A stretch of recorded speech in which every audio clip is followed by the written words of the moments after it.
everyone, welcome back to my channel.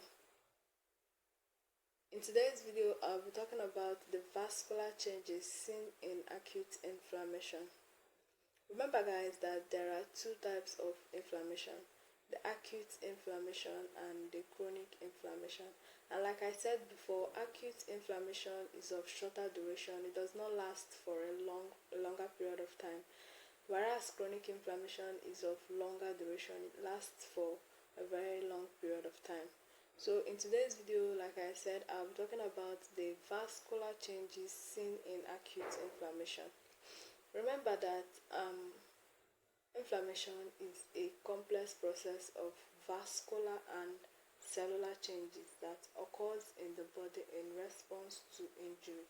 So the whole process of inflammation takes place in the blood vessels, and as such there are changes seen in the blood vessels, and there are also changes in the blood cells that are within the blood vessels. So in today's video, I'll be talking about those changes that are seen in the blood vessels as a result of inflammation. So let's proceed. So these changes are, first of all, there is transient vasoconstriction. Transient means not for a long time, for a short period. So there is transient vasoconstriction, and this is followed by vasodilation, increased capillary permeability, and decrease in the flow of blood. So I just listed the changes. So we have vasoconstriction, vasodilation, increased capillary permeability, and decrease in the flow of blood.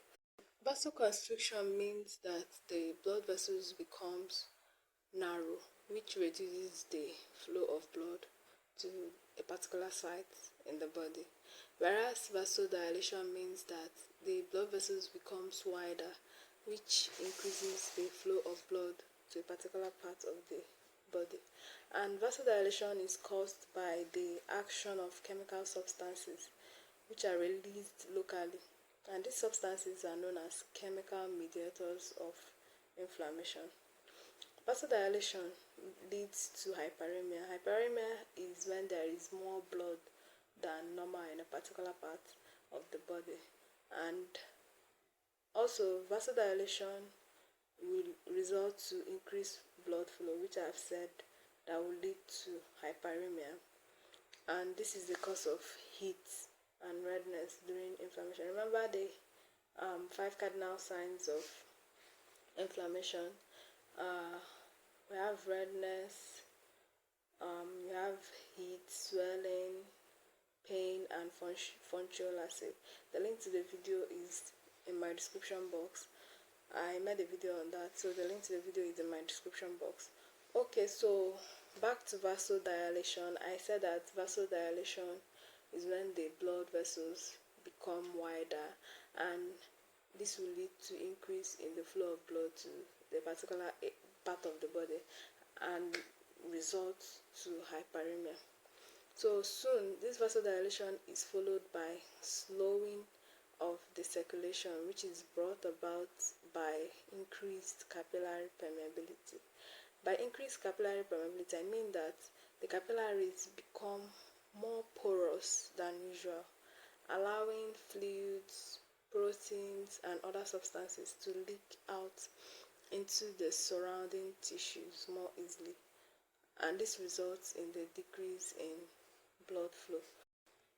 So because the capillaries are now more porous than usual, there is increase in the leakage of fluids, proteins, and other substances from the blood vessels, which will decrease the flow of blood.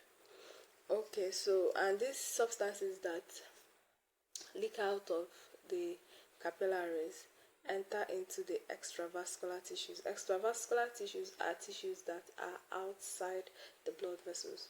Remember, these things are leaking out of the blood vessels. So as they are going out of the blood vessels, they are going into surrounding tissues around the blood vessels.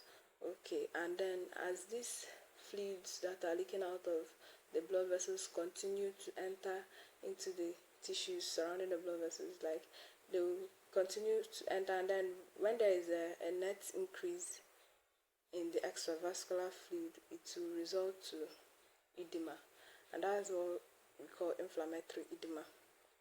So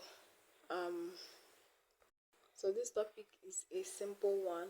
Like I said, the changes in the blood vessels are: first, you have transient vasoconstriction, which is followed by vasodilation, and soon is followed by slowing of the circulation, which is brought about by increased capillary permeability, and then which results in fluids and proteins leaking out of the blood vessels, constituting inflammatory edema. And edema is the main or major cause of swelling during inflammation, as one of the cardinal signs of inflammation. Tumor. Okay guys, so that's it for today's video. I hope this video helped you a lot. I hope you understood a lot from this video. Please don't forget to hit that subscribe button, ring the bell icon, share this video, and drop your thoughts in the comment section below. Bye.